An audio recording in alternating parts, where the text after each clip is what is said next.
Tara at samahan nyo kami sa isang napurnadang motocamping. Bakit nga ba napurnada? Yan ang ating aalamin. Kasama si Nard Motocamping ay samahan nyo kami sa isang solid at hindi inaasahang kwento ng paglalakbay.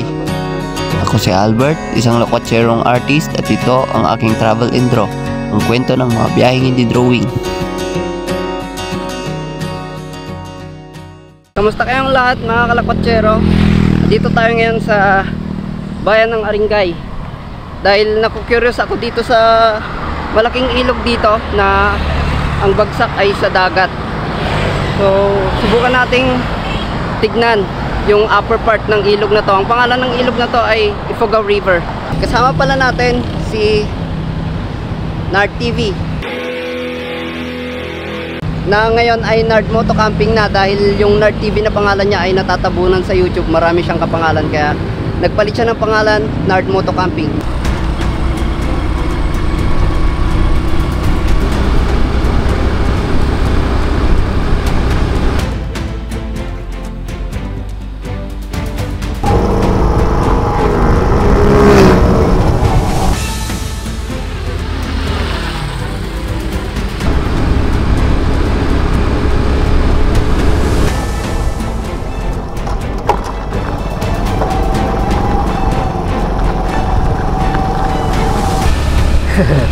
Nasa liblib na parte na tayo ng Aringay mga kalakwatsero.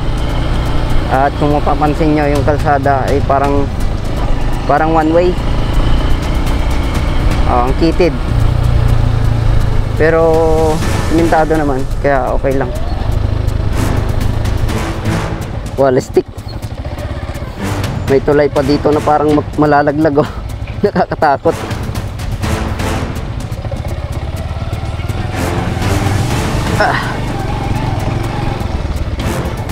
May trail din pala tayong madadaanan mga kalakwatsero, papasok dito sa gubat ng Aringay.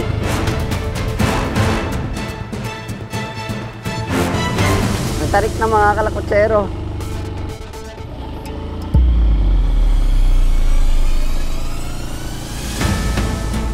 Uy, eto na, paakyat na tayo.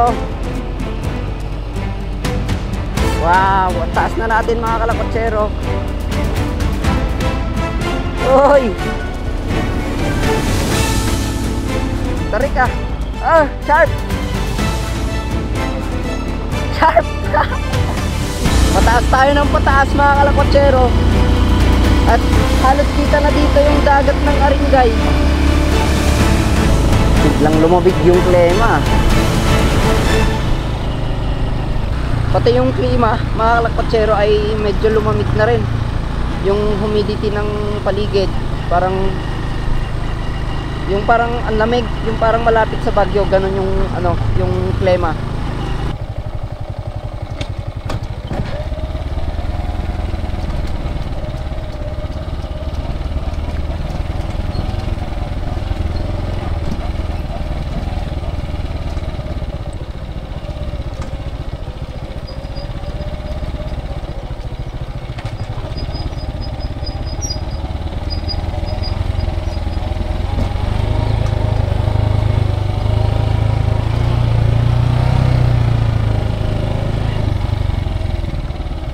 Buraw.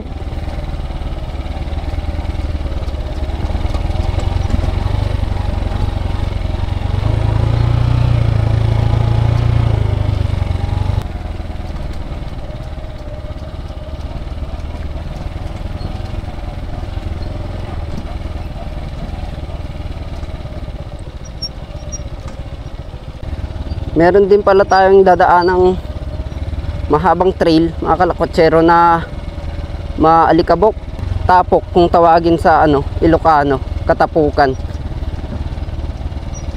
Ayan, oh.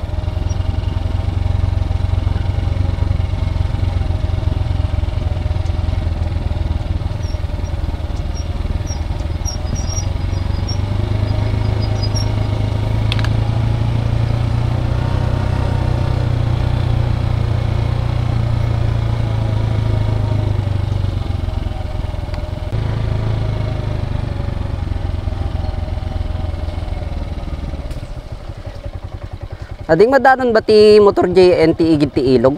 No dito'y diretso? Ay hanga madanon? Ay oh. Pero at dati mabalin ispatan dito nga asidag lang di ilog nga kwa. Pagkampingan ko ma.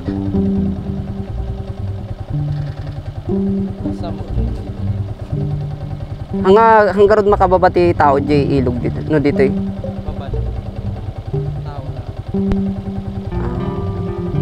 Sige kita milatan. Sige rat.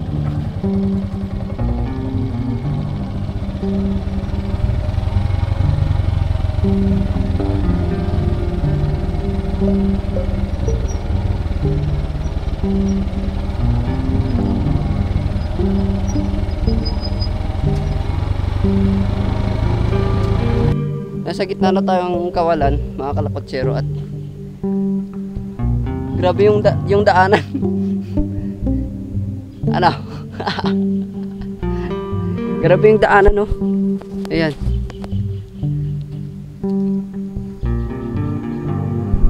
Doon pa yata yung ilog. At hindi kami sigurado kung mararating ng motor yung mismong gilid ng ilog kasi may mga nakausap kaming mga bata. Sabi mahirap daw yung pababa sa mismong ilog. Pero tignan natin. Walastik yung daan mga kalakotsero. Medyo risky.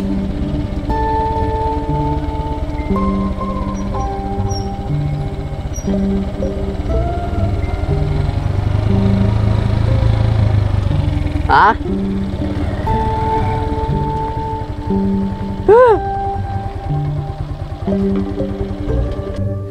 Scout ko muna. Sa mga ganitong situation ko na mimiss yung drone ni Kuya Eli. Ni-scout ko yung daan mga kalakotsero. At ito. Grabe oh. Hindi sanay si Kuya sa gantong daanan. Pero sa akin okay lang. Kaya ko to. Pero si Kuya kasi hindi pa nadaan sa gantong daan na nakamotor.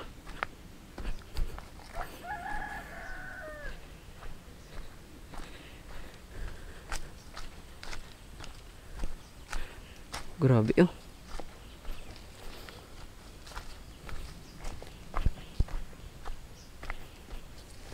May mga community pa dito. Hala.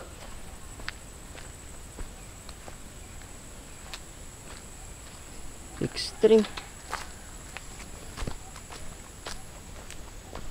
Gutom na ako mga kalakotsero.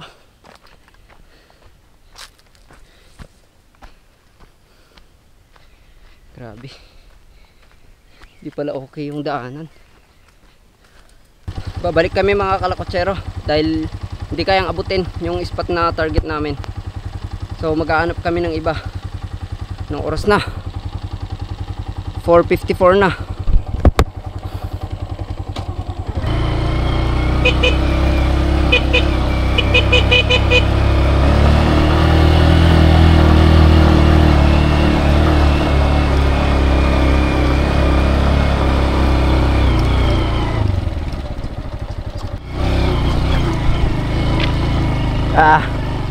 Bumalik kami mga kalakotsero at grabing pasakit yung pabalik ko.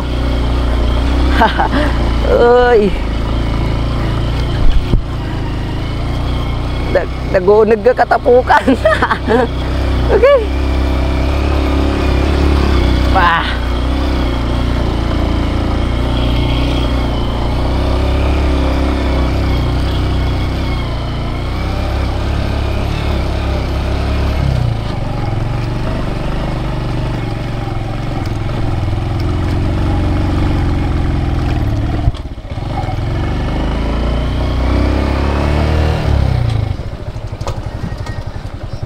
Mga kalakotsero, may nakita kaming daan dito, pababa ng ilog.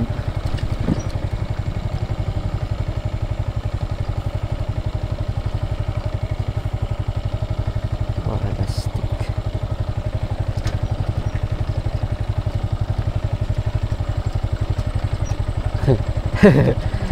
Kung saan-saan na kami napadpad mga kalakotsero.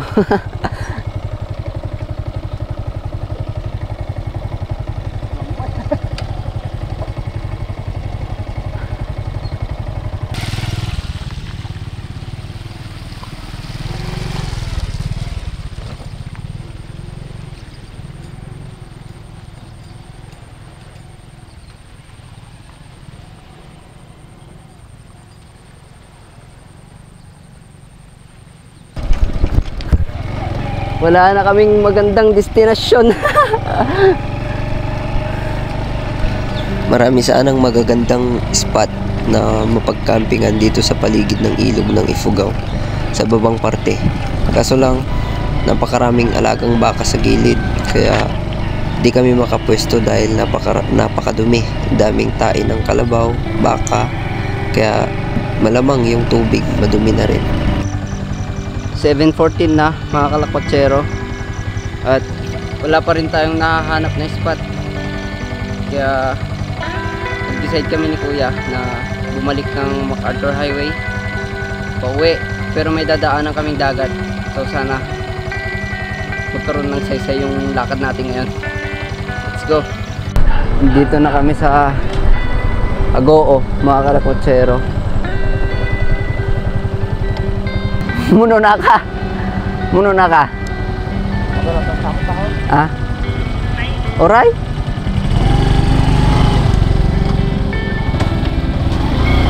Hindi ko alam.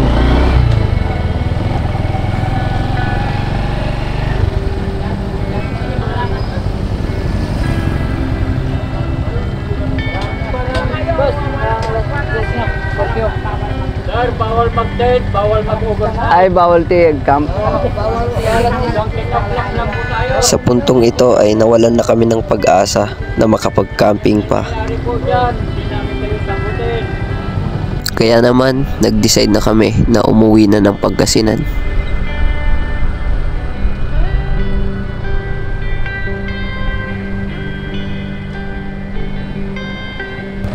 May binaba ulit kaming ilog mga kalakwatsero, at bukas ko na i-reveal kung saan itong lugar na to. Alright mga kalakwatsero, 9:17 na at mukhang bigo pa rin tayo. Andito na tayo ngayon sa Wood River, dito sa Barangay Ambalangan Dalin, San Fabian na to mga kalakwatsero, dahil halos lahat ng mga spot na naiisip naming puntahan mula doon sa original spot namin sa Aringay ay puro sarado. Doon sa Eco Park ng Agoo, bawal mag-overnight. Tapos doon sa Bani Rosario na inispatan natin noon na buwabagyo, sarado din. Tapos punta kami ng Mabilao, sira din yung baywalk doon, hindi kami makadiretso. Tapos ngayon nandito kami sa Ambalangan Dalin sa may Wood River. At yung spot na sinasabi ni Kuya, wala na, na-quarry na ng mga bulldozer. Ito yung mga bakas ng bulldozer, oh. Hindi ko na may pakita yung itsura nitong lugar. Madilim na eh. Andito na kami sa bahay, mga kalakwatsero. Sige. No. Ano masasabi mo? Pagod. Solid. Hindi. Solid ba gasolina?